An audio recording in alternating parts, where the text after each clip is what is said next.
Bismillahirrahmanirrahim. Assalamualaikum warahmatullahi wabarakatuh. Selamat pagi anak-anak. Apa kabarnya hari ini? Semoga kabarnya selalu sehat ya. Nah, perkenalkan nama Ibu Delvira Riza Desianti, mahasiswa PLP dari Universitas Siliwangi. Ibu berasal dari Kuningan. Nah, insya Allah selama kurang lebih 3 minggu ke depan, nanti pelajaran matematika akan belajar bersama Ibu. Untuk kedepannya, insya Allah seputar pelajaran matematika bisa ditanyakan ke Ibu. Nah, jangan lupa diisi presensinya dulu ya. Untuk pertemuan kali ini, kita akan membahas materi logika matematika. Sebelum itu, Ibu akan membacakan dulu kompetensi dasarnya. Yang pertama, menganalisis masalah kontekstual yang berkaitan dengan logika matematika. Pernyataan sederhana, negasi pernyataan sederhana, pernyataan majemuk, negasi pernyataan majemuk, dan penarikan kesimpulan. Lalu yang kedua, menyelesaikan masalah kontekstual yang berkaitan dengan logika matematika. Pernyataan sederhana, negasi pernyataan sederhana, pernyataan majemuk, negasi pernyataan majemuk, dan penarikan kesimpulan. Nah, di sini ada tujuan pembelajaran logika matematika.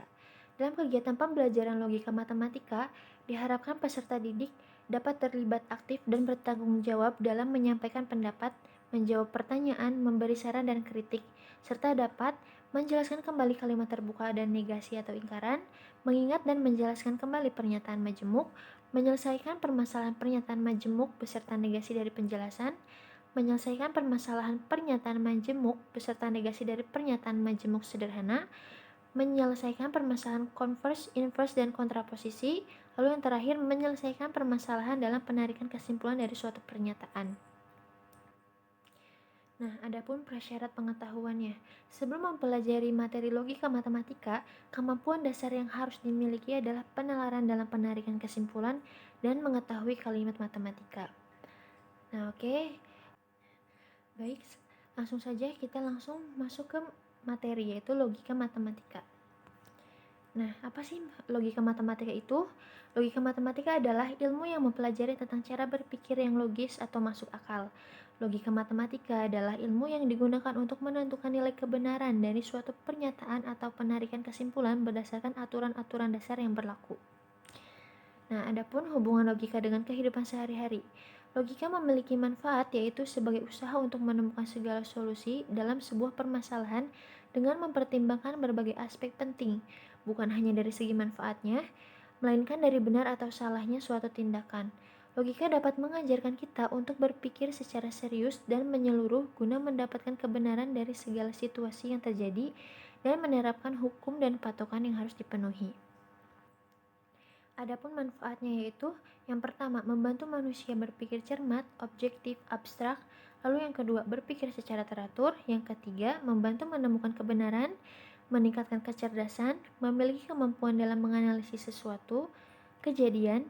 Lalu yang terakhir, diterapkan dalam kajian ilmu apapun. Nah, selanjutnya kita langsung masuk ke pernyataan.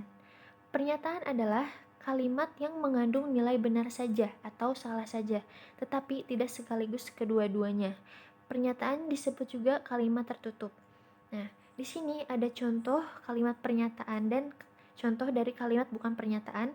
Bisa kalian lihat di dalam PowerPoint ini dan bisa juga kalian lihat di dalam bahan ajar. Nah, di sini ada contoh kalimat pernyataan. Yang pertama itu ada hasil kali 5 dan 4 adalah 20. Itu adalah sebuah pernyataan. Lalu contoh kalimat yang bukan pernyataan. Semoga nanti engkau naik kelas. Nah, itu bukan kalimat dari pernyataan. Selanjutnya, lambang pernyataan itu ada P, Q, R, dan seterusnya. Ditulis dengan huruf kecil. Nah, misalnya di sini P. Semua bilangan prima adalah ganjil. Q, Jakarta adalah ibu kota Indonesia. Nah, lambang dari nilai kebenaran adalah tau. Nah, di sini lambangnya yang berasal dari bahasa Yunani sehingga diperoleh. Nah, yang terdapat di video ini yaitu dibaca nilai kebenaran pernyataan P adalah benar, dan yang bawahnya itu dibaca nilai kebenaran pernyataan P adalah salah. Nah, lalu selanjutnya kita masuk ke kalimat terbuka. Kalimat terbuka itu adalah kalimat yang belum dapat ditentukan kebenarannya, benar atau salahnya. Nah, ciri dasar kalimat terbuka adalah adanya peubah atau variabel. Kalimat terbuka akan menjadi pernyataan apabila variabelnya diganti oleh suatu anggota atau elemen semesta pembicaraan. Di sini ya ada contohnya, yaitu yang pertama itu ada 2x tambah 3 sama dengan 9, 5 ditambah n adalah bilangan prima, kota A adalah ibu kota Provinsi Jawa Tengah. Nah, lalu selanjutnya itu ada kalimat tertutup. Nah, tadi kan kalimat tertutup itu adalah dari sebuah pernyataan. Di sini kalimat tertutup ialah suatu kalimat yang nilai kebenarannya benar saja atau salah saja. Kalimat tertutup bisa juga disebut dengan pernyataan. Di sini ada contohnya, seperti yang ada di bahan ajar juga.